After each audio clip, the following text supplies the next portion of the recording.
Hello everyone, good afternoon सबैजनालाई। घाम लागेर कति दिन बाद घाम लागेर चाहिँ हामी चाहिँ दिनभरि लुगा धुँदै सुकाउँदै अनि यहाँ हाम्रो कालो भेडा चाहिँ नुहाइदिँदैछ हाम्रो अङ्छिङबाट। त्यो बसिरहेछ, बिमार छ, अहिले चाहिँ अलिक सन्चो भइरहेछ। त्यहाँ शीतलमा भेडा नको हेर्नु बसेको अरे, त्यहाँ बसिरहेछ।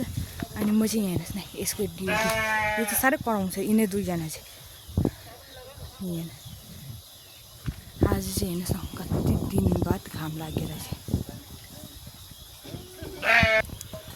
हेर्नुहोस् न, केस कलर गरेको थिएँ, कस्तो देख्दैछ कमेन्ट गर्ने है मलाई।